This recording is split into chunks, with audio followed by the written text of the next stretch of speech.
কদর যেন মিস না হয়। 21, 23, 25, 27, 29 নাকি খালি 27? না, ফালতামিসু ফিল আশরিল আওয়াখিরি ফিল মিনাল ভিতরি, রমজানের শেষ দশকের বেজর রাতগুলোকে কদর হিসেবে তালাশ করো। রমজানের সবচেয়ে দামি সময়। বিষ্ণু বলেন, মান হরিমা খাইরাহা ফাকাদ হরিম, যে কদর মিস করলো সে সব মিস করলো, হি ইজ দ্য লুজার। আচ্ছা বলেন, এই বরকতের মাসে আমরা কি লুজার হতে চাই না গেইনার হতে চাই? ইন্না আনজালনাহু ফি লাইলাতিল কদরি ওয়া মা আদরাকা মা লাইলাতুল কদর লাইলাতুল কদরি খায়রুম মিন আলফি শাহর। পড়েন আল্লাহু আকবার। লাইলাতুল কদরি খায়রুম মিন আলফি শাহর, হাজার মাসের চেয়েও সেরা। 1000 মাসে হয় 83 বছর 4 মাস। 83 বছর 4 মাস টানা ইবাদত করলে যেই সওয়াব, কদরের রাতে ইবাদত করলে অতটুকু সওয়াব আপনি পাবেন, আল্লাহ সেটা বলে নাই। আল্লাহ বলে তার চাইতে বেশি সওয়াব দিয়ে আপনার আমলনামা ভরে দিবে কে? কদর যেন মিস না হয়। 21, 23, 25, 27, 29 নাকি খালি 27? না, ফালতামিসু ফিল আশরিল আওয়াখিরি ফিল মিনাল ভিতরি, রমজানের শেষ দশকের বেজর রাতগুলোকে কদর হিসেবে তালাশ করো। আল্লাহর হাবিব সাল্লাল্লাহু আলাইহি ওয়াসাল্লাম শেষ 10 দিন টানা ইবাদত করতেন, টানা ইবাদত। ইদা জাআল আশরু আহিয়াল লাইলা আইকাযা আহলা ওয়া জাদ্দা ওয়া শাদ্দাল মিজার, সারা রাত জেগে ইবাদতের নজির নবীজির নাই, শুধু রমজানের শেষ দশক ছাড়া। সুবহানাল্লাহ বলেন।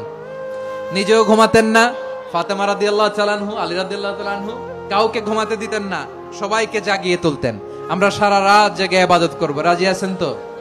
কদর যেন আমাদের মিস না হয়। আজকে থেকেই ক্যালেন্ডারে মার্ক করে রাখেন, সব কাজ পেছনে ফেলে, সব ব্যস্ততাকে পেছনে ফেলে ইবাদতের জন্য আমরা প্রস্তুত থাকবো কদরের রাতে। কোনোভাবে কদর যেন আমাদের মিস না হয়, ইনশাআল্লাহ। বলেন তো সবাই। আপনি তো সারি খেতে উঠেন, আপনি জানেন ওই সময়টার দাম কত? আমরা বেশিরভাগ মানুষ জানি না ভোর রাতের এই সময়টার দাম কত। আরে ভাই, এই সময়ের দোয়া 1 মিনিটের দোয়া অন্য সময়ের 100 মিনিটের সমান না। অন্য সময়ের 100 মিনিটও এই ভোর রাতের 1 মিনিটের সমান না। এত মূল্যবান সময়। সারি খেতে উঠছেন, সারি খান, ভালো কথা, কিন্তু সারি খাওয়ার আগে পরে 10টা মিনিট জায়নামাজে মুসল্লাতে দাঁড়ান, একটু 2 রাকাত নামাজ পড়েন। এই সময়টা দোয়া কবুল হয়। আল্লাহ ডেকে ডেকে বান্দাকে দেন। একটু হাত তোলেন, চেষ্টা করবেন তো ইনশাআল্লাহ? সাহারি খেতে উঠে দোয়া করবো তো ইনশাআল্লাহ? আপনার বাসার এক কোনায় চলে যাবেন, একটু আলো আধারিতে চলে যাবেন, সেখানে গিয়ে বসে আল্লাহর কাছে একটু কথা বলবেন। সেজদা চলে যাবেন, সেজদা গিয়ে আল্লাহর সাথে একটু মন খুলে কথা বলবেন। আল্লাহ, আমি অনেক গুনাহ করেছি, আল্লাহ আমি অনেক পাপিষ্ঠ। শুনেছি আপনার রাসূল জানিয়েছেন যে এই মাসে নাকি আপনি অনেক পাপিষ্ঠকে মাফ করে দিবেন।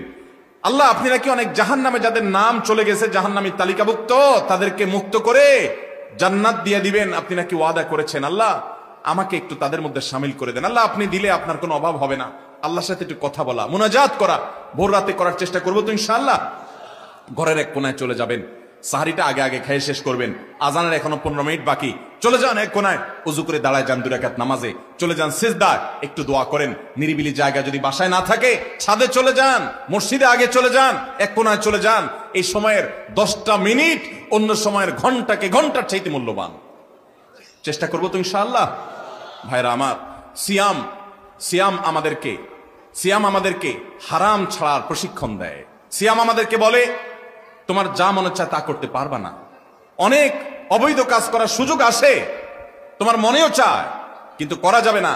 কারণ যে তুমি রোজা রয়েছো, রোজা রেখে তুমি ট্রেনিং নিয়েছো যে পানি থাকলেই পান করা যাবে না, খাদ্য থাকলেই খাওয়া যাবে না, ক্ষুধা থাকলেই খাওয়া যাবে না, আল্লাহর ভয়ে বেঁচে থাকতে হবে। এই বিষয়টাকে সামগ্রিক জীবনে অ্যাপ্লাই যেন করি, সেই শিক্ষাটাই রমজানের রোজা আমাদেরকে দেয়। আল্লাহ আমাদেরকে সেই শিক্ষা গ্রহণ করার তৌফিক দান করুন।